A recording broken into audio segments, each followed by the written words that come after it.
Seja bem-vindo a mais um programa Análise Tática. Muito obrigado pela sua companhia. Siga dando os seus likes, siga se inscrevendo no canal, chame os amigos. Vamos fazer o nosso canal continuar crescendo para que a gente possa sempre trazer um convidado que tenha muita expressão no futebol e que traga muito conteúdo para a gente, principalmente. O convidado deste programa tem 2 Copas do Mundo no currículo como jogador, 1986 e 1990. Foi campeão mundial sub-20 com a seleção brasileira na Rússia. Como jogador passou por Europa, América do Sul, além de grandes clubes do futebol brasileiro, assim como treinador também. Trabalhou no mundo árabe, trabalhou no futebol brasileiro em clubes como Avaí, Flamengo, Grêmio. Conheça um pouco mais do nosso convidado.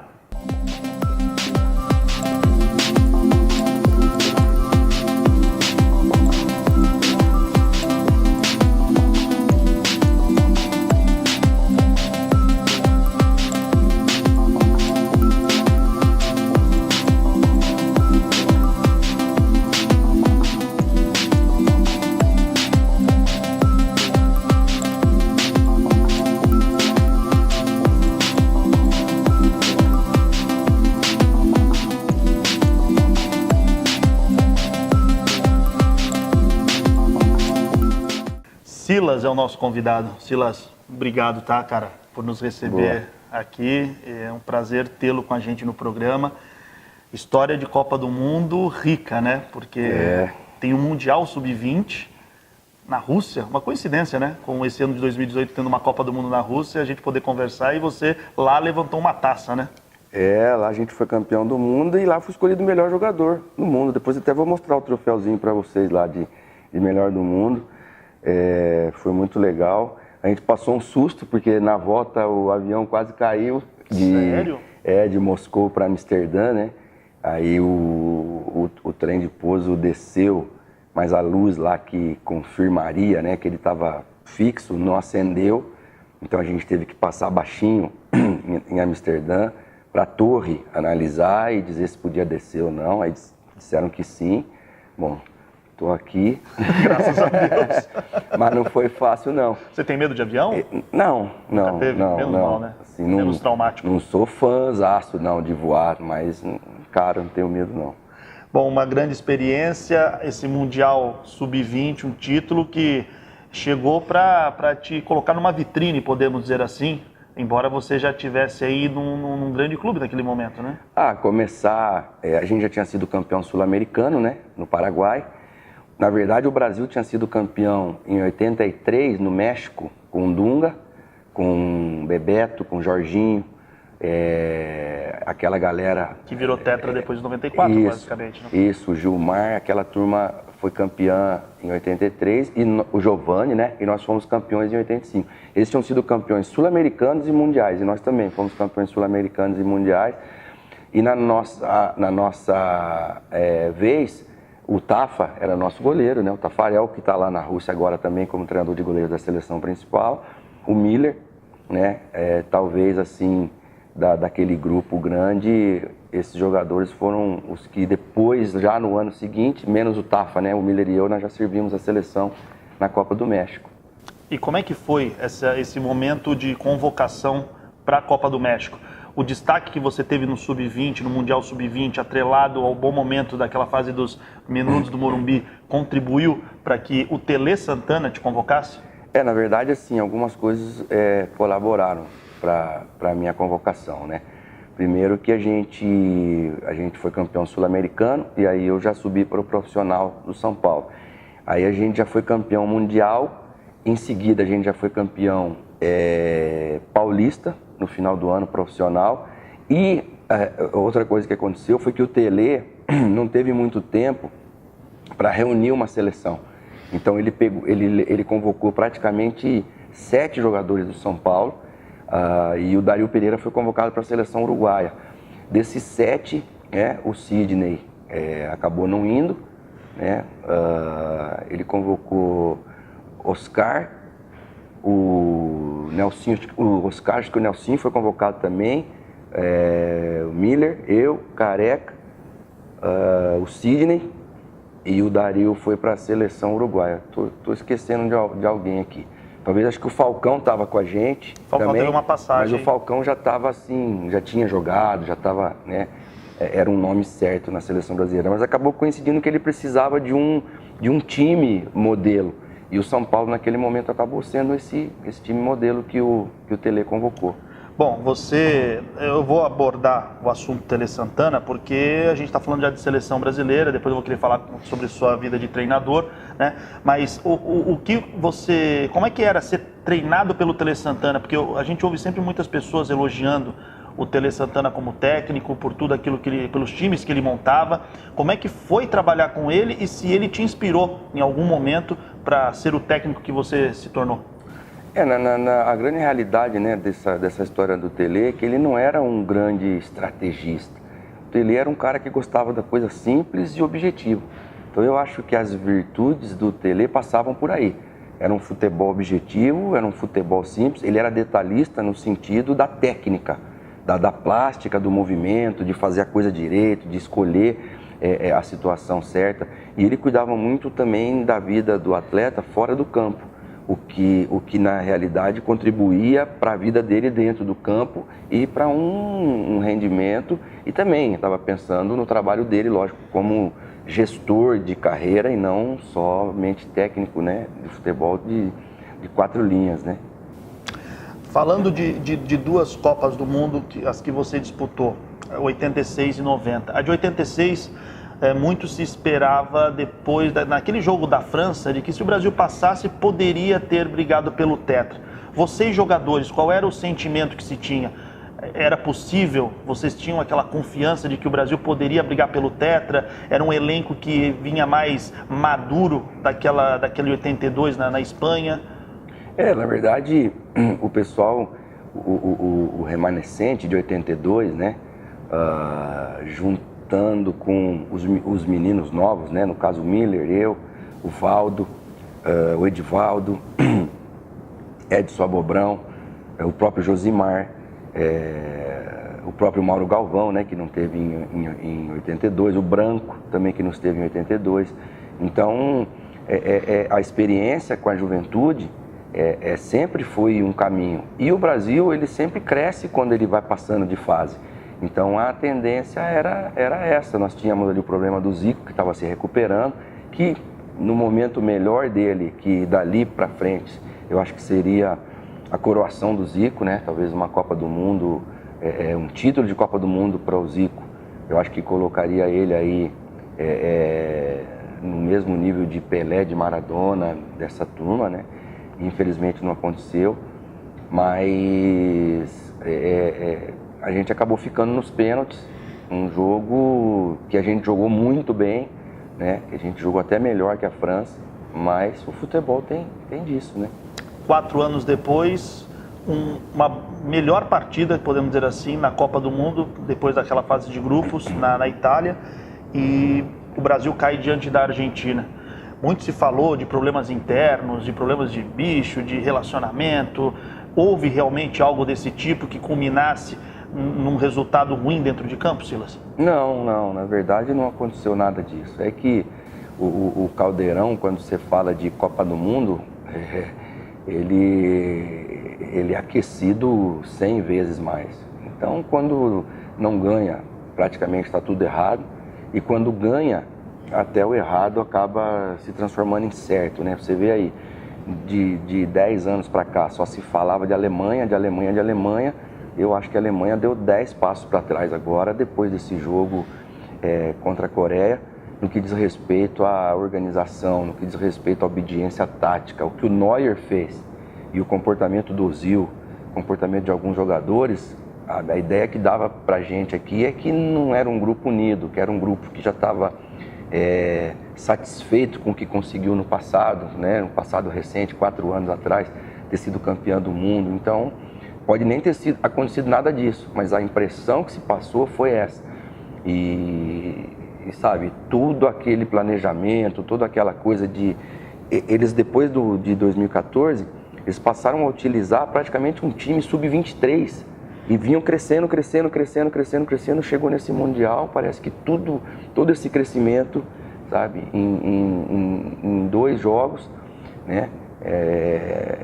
Por questões de comportamento dentro do campo, por questões de desobediência tática, você vê que acabou ficando para trás. Então, o futebol ele tem isso, ele tem o lado emocional, que é muito difícil de se trabalhar. Sem dúvida.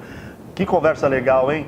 É uma opinião de peso de quem já viveu dentro de campo e conhece como é que é uma história de Copa do Mundo. Uma não, 2, né? Foram 2 Copas do Mundo disputadas. Vamos fazer uma rápida pausa no programa Análise Tática. Daqui a pouco a gente volta para saber do Silas mais sobre a vida dele de técnico, um pouquinho mais sobre essa carreira que construiu o Silas dentro do futebol. Fique ligado.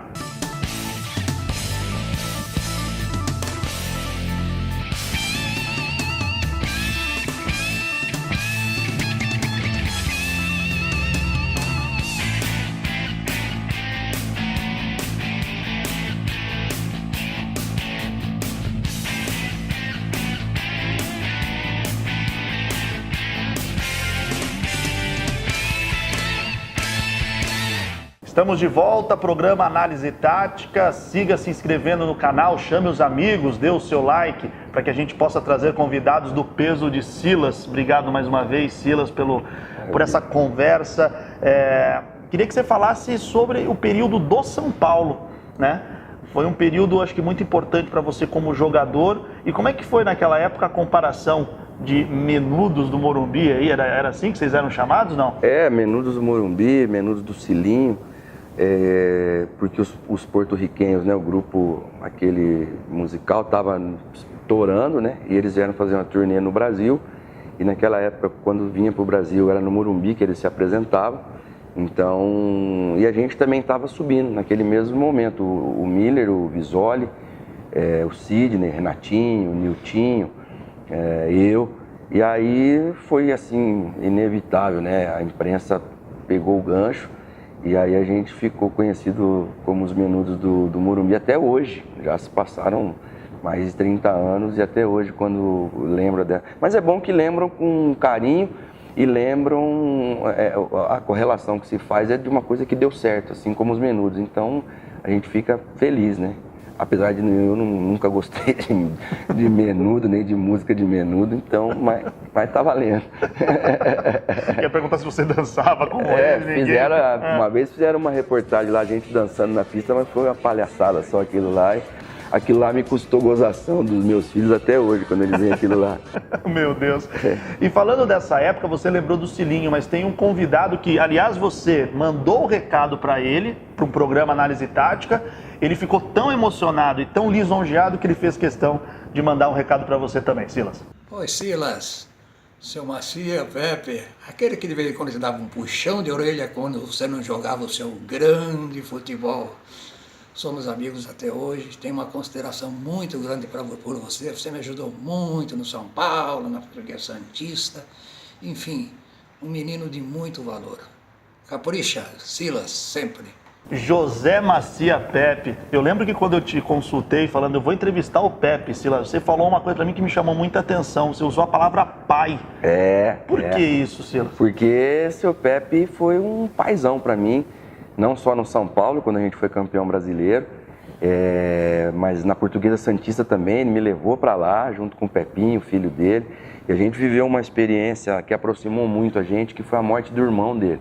Seu Pepe tinha um irmão que era assim, era o amigo dele, não era só irmão, ele tinha muita proximidade com esse irmão, e nós estávamos num jogo. E quando o diretor veio falar comigo, o irmão do Pepe faleceu, o que a gente faz? Eu falei, não, deixa que eu vou lá falar com ele. Eu era o capitão da Portuguesa Santista naquele momento. Fui falar com ele e falei, professor, puxa, seu irmão não aguentou tal, e faleceu. O que o senhor quer fazer? O presidente falou que coloca um helicóptero para te pegar aqui, para te levar para Santos. Ele falou, não, eu vou ficar e depois a gente vê o que a gente faz. E a gente estava lutando para ficar na divisão. E nós empatamos o jogo. Quando acabou o jogo, que eu entrei no vestiário assim, a gente estava lá comemorando, porque foi um jogo muito difícil. E ele estava chorando, assim. Eu olhei, ele estava chorando. Nossa, aquilo lá me quebrou de um jeito. Dá para perceber que você assim. se emociona só de lembrar disso. Pô, nem me fala. E aí a gente, então, isso sabe, aí a gente ficou muito próximo, depois a gente conseguiu o objetivo com a Portuguesa, que era permanecer na Série A do Paulista. E dali pra frente a gente sempre, ele tentou me buscar depois, de novo, eu estava na Inter de Limeira, ele foi lá me buscar, tá no Alambrado lá vendo o treino, a gente estava jogando contra a Ponte Preta, eu vejo ele lá, eu falei, seu Pepe, o que você está fazendo aqui? Ele falou, vim te buscar. Como se fosse um pai mesmo, né, para trazer de volta para terra. Então, um beijo para ele, para a família toda, um cara assim, que agregou muito na minha carreira, na minha vida, e que eu tenho um amor muito especial por ele. Só foi 12 vezes campeão paulista, só isso, só, seu né? Pepe, 11 pelo Santos e uma pela Inter de Limeira. Então, um cara que merece todo o meu carinho, respeito, bom, ele sabe disso. Essa sensibilidade que você tem ou criou por ter essa relação tão próxima com o Pepe, podemos dizer que você, quando foi treinador, ou você é treinador, né? Só está num momento aí de avaliação de mercado e tudo mais. Mas você levou isso com você para comandar o seu grupo, os seus grupos, para gerir os seus grupos? Não, sem dúvida. Ele usava uma frase no São Paulo, o nosso time era muito bom, então ele falava arroz, feijão e pouca maionese. Ele falava isso o tempo todo. Gente, arroz, feijão e pouca maionese. Vamos jogar o simples.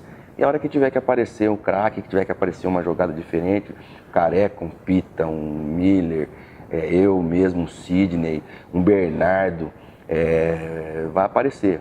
A gente tinha Oscar Dario Pereira lá também, pelo amor de Deus. Então, eu sempre levei isso para os clubes que eu trabalhei, porque o futebol, o difícil para o treinador é fazer o futebol ficar simples, às vezes. Você, como treinador, tem uma história muito interessante no Avaí, né? E conta pra gente um pouquinho sobre essa relação que foi criada, foram 3 passagens por lá. Isso. Como todo relacionamento, Silas, que a gente vive, né, na vida, uma amorosa, sempre há um momento de que estremece, tem aquele probleminha. Isso pode ser dito quando você foi ao Grêmio e deu uma declaração que gerou uma baita polêmica lá em Florianópolis, aí você chegou a dizer até que não voltaria mais ao Avaí, mas o amor acho que deve ter falado mais alto, 2 vezes depois você retornou para comandar o time. O Avaí, na verdade, assim, eterna gratidão, tenho amigos lá dentro do clube até hoje que converso e não tem como, tem até aqui, depois se você olhar aqui na mesa de casa aqui, um livro contando a história. A história do clube, da nossa passagem por lá. Então não tem a outra que é do São Lourenço. Você tem uma história bonita na Argentina também. É um outro também, capítulo, né? Mas o Avaí foi meu primeiro, assim, grande sucesso como treinador, porque depois de 30 anos a gente conseguiu, depois de 12 anos a gente voltou a ser campeão catarinense, e depois de 30 anos o clube voltou a disputar a primeira divisão e ficamos em 6º lugar. Num Campeonato Brasileiro que é dificílimo. Então isso marca na história do clube, marca na história do treinador. A segunda passagem a gente foi muito boa também. E a segunda a gente eliminou o São Paulo na Copa do Brasil, depois perdemos para o Vasco, que foi o campeão da Copa do Brasil. A terceira já foi mais assim, eu fui lá para ajudar o clube mesmo. O clube estava caindo para a segunda divisão e a gente foi lá para ajudar, e a gente conseguiu ajudar a que permanecesse na divisão. Então, assim, cada momento teve a sua beleza e a sua importância, né? Para a gente finalizar esse bloco e você vir aí com o Caio Couto para fazer uma avaliação ali naquela prancheta dele, para mostrar esquema tático e tudo mais, uma curiosidade, você como jogador fez sucesso no São Lourenço, você foi considerado um dos principais camisas 10 da década de 90 lá no São Lourenço. É tão difícil assim um brasileiro a gente ouvir que fez sucesso com os nossos irmãos. Como é que foi isso para você? Historicamente poucos tiveram sucesso lá, né? O meu caso, assim, eles me chamaram para trabalhar no São Lourenço, eu aceitei, vi que era um momento bom. Na época eu trabalhava com o Juan Figueiredo, o Juan entendeu que era bom também, e o time era bom. A peça que faltava era uma peça com as minhas características, e acabou que, sim, até tive lesões lá, tudo, mas foi mais depois do 3º ano. Segundo ano, no primeiro ano a gente foi 2º colocado, e no 2º ano a gente já foi campeão, o presidente reforçou o time, cuidou para que a gente tivesse assim tudo, né, que um time precisava para vencer mesmo. E depois de 22 anos a gente foi campeão argentino. Esse é um outro marco assim que eu vou ter 100 anos se eu chegar e não vai ter como esquecer isso. A gente acabou de ser campeão do time de sêniors do São Lourenço agora, invicto, e dia 9 eu devo estar indo para lá para a gente, vai ser o último jogo, para a gente festejar aí esse campeonato. Sem dúvida nenhuma, uma grande história que você que está aí do outro lado pode acompanhar, né? É sempre legal essas resenhas, esses bate-papos. Vamos fazer o seguinte, o Silas vai agora com Caio Couto, vamos para o quadro Caio Analisa e você vai acompanhar esses dois treinadores tendo um bate-papo bem cabeça. Estamos de volta com o nosso convidado Silas. Obrigado pela presença, Silas. E deixar claro que o nosso convidado, vou voltar um pouquinho no tempo, campeão da Copa América de 1989 no Brasil. E pela primeira vez, né, Sebastião Lazzaroni na época, trazendo um conceito com 3 zagueiros para uma equipe brasileira. Aquilo, naquela época, para a mídia, para a imprensa de forma geral, algo que distanciava o Brasil da sua essência. Uhum. Então vamos aproveitar um pouco aqui a presença do nosso convidado, ele vai passar um pouquinho dessa equipe da Copa América e, na verdade, na questão tática também, além dos jogadores, o que naquele momento era pedido pelo Lazzaroni nesses 3-5-2? Na verdade, vou colocar a bola em campo aqui, na verdade o Laza, ele usava o Tafarel, né? Mazinho era o lateral direito, Aldair, Mauro Galvão era o líbero e Ricardo Gomes era o zagueiro pela esquerda. Branco, aí aqui a gente tinha o Dunga, né? Eu e o Valdo, e nós tínhamos o Bebeto e o Romário. A ideia era de proteção aqui, com muita subida pelas laterais, e como aqui tinha muita mobilidade, o Valdo tinha muita mobilidade, tanto quanto eu, e o Dunga tinha uma marcação muito forte, então a gente sempre, o trabalho defensivo era mais, quando a bola estava vindo por esse lado, o Dunga fazia esse trabalho, eu descia e o Valdo centralizava, e quando a bola girava do outro lado, era o contrário. O Dunga balançava para cá, o Valdo descia, eu centralizava, mas a gente tinha uma recomposição muito rápida, aquele time, porque todas essas questões que se falam hoje de organização ofensiva, transição defensiva, né? Nada mais era naquela época do que passar da bola. Então, eram os termos que a gente usava naquela época. Passar da linha da bola. Passar da linha da bola, ocupação de espaço, que se fala hoje era recomposição. A gente não precisava, eu não era um marcador como o Dunga, o Valdo não era um marcador como o Dunga, mas a gente não deixava a bola passar. Então, dessa forma funcionava a seleção brasileira. E, logicamente, com a bola nos pés, e como todo adversário que joga contra a seleção brasileira dificilmente propõe jogo, mesmo os grandes, dificilmente eles propõem jogo contra o Brasil, eles preferem jogar no contra-ataque, deixar o Brasil jogar para depois jogar no contra-ataque.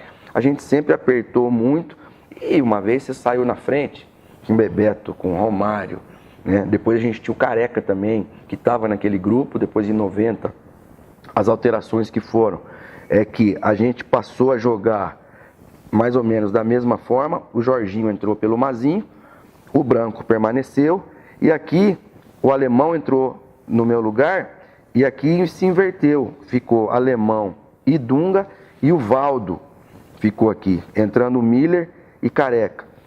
Eu acho que a diferença nesse sistema aqui foi que o Valdo passou a jogar mais sozinho nas questões da criação. Porque na Copa América a gente tinha o Dunga e eu e o Valdo para criar. E na Copa do Mundo a gente passou a ter um pouquinho mais de proteção com o Alemão, mas um pouco mais de dificuldade na criação, mesmo com a chegada, né, do Alemão na frente. Então essa só foi a alteração de 89 para 90, tática. E as peças que mudaram, né? O Aldair saiu para entrar o Ricardo Rocha, o Ricardo Gomes e o Mauro Galvão continuaram, o Mazinho saiu para a entrada do Jorginho, eu saí para a entrada do Alemão, e o Bebeto e o Romário saíram para a entrada de Miller e Careca. Isso. Então a gente vê aqui foram, né, esse 89 e 90 da seleção brasileira. Então esse conceito dos 3 zagueiros, num primeiro momento, né, só para ratificar aí para o nosso assinante, para os nossos inscritos, né, conseguir entender um Dunga bem fixo aqui na frente da zaga e a gente com 4 jogadores de muita mobilidade, qualidade técnica. E por ter o Dunga aqui, né, bem fixo e essa cobertura aqui de 3 zagueiros aqui nas costas laterais, eles tendo total liberdade, né, para se juntar a esses 4 jogadores de frente. Então seriam esses 6 jogadores aqui, digamos assim, na organização ofensiva para atacar, para usar de toda a sua qualidade. E na Copa do Mundo, de repente, né, por algum motivo, lá o Lazzaroni um pouquinho mais conservador, né, ele melhorou a marcação de meio de campo, abdicando e deixando somente um homem centralizado aqui na criação com esses 2 jogadores de frente e os 2 alas que vinham de trás. E eu aproveito a pergunta agora, Silas, o seguinte: a gente vê muito hoje, né? Vamos agora para a atualidade, por ano de 2018, então já se passou muito tempo disso aí, e a gente vê hoje muitos times, na verdade, né, na sua organização defensiva, com os 3 zagueiros, só que trazendo esses 2 laterais para trás, fazendo uma linha de 5, né, basicamente um 5-4-1, mas tendo a posse de bola, né, passa esses jogadores a sair com tudo, e na verdade eles colocam a grande maioria 3 jogadores na frente e passa a ter essa configuração. A minha pergunta para você é o seguinte: esses 3 zagueiros que a gente vê no 3-5-2 de hoje, no 5-4-1, 3-5-2 ou 3-4-3 de hoje, para aqueles 3 zagueiros da sua Copa do Mundo, muita diferença tática deles na partida? O que eu vejo hoje é que, assim, uma coisa fundamental é que esses 3 atletas aqui, a maioria dos técnicos estão trazendo esses 3 atletas para trás, porque nesse espaço de campo aqui era onde os 2 volantes do time adversário jogavam. Então, a maioria dos times tem feito o quê? Esses atletas têm vindo para trás, esses 3. Esses 4 atletas de trás aqui, eles têm vindo para frente. Então tem formado um bloco aqui e o time todo recua. Sem a posse de bola. Num posicionamento, às vezes está em 2 linhas de 4 mesmo aí. Num 4 aqui, num 4-2-4, impedindo qualquer ação do time adversário nesse espaço de campo. Até aí tudo bem, isso aqui qualquer um pode fazer. O grande problema é, na recuperação da bola, a grande maioria dos times não sabe sair no jogo apoiado, que é o jogo do pé em pé, do toque, toque, toque. E aí, do mesmo jeito que rouba a bola, primeira dificuldade, tá muito longe do gol adversário. Segunda dificuldade, tem que sair no chutão, perde a bola logo em seguida. Então, poucos times, a seleção brasileira tem essa capacidade de sair no toque. Por isso que defender está muito fácil para todo mundo. Mas a dificuldade é quando, na recuperação dessa bola, conseguir sair numa transição ou rápida ou numa transição apoiada, né, de jogo apoiado. Isso eu estou vendo muita dificuldade nos times de hoje. É isso aí, gente. Ficamos felizes de vocês nos acompanharem, que a cada programa a gente tem a oportunidade de ter uma aula do nosso entrevistado. E hoje não foi diferente. O Silas aqui, nesse pouco tempo aqui conosco, conseguiu passar aí um conteúdo, qualidade, mostrando toda a sua capacidade que teve como atleta e também tem como treinador. Silas, muito obrigado pela presença, tá? Boa, Caio. Que Deus esteja sempre abençoando aí teu caminho, sua família, e vocês continuem nos assistindo, se inscrevendo no canal, para que pessoas assim como o Silas cada vez mais possam estar chegando até vocês. Um grande abraço a todos.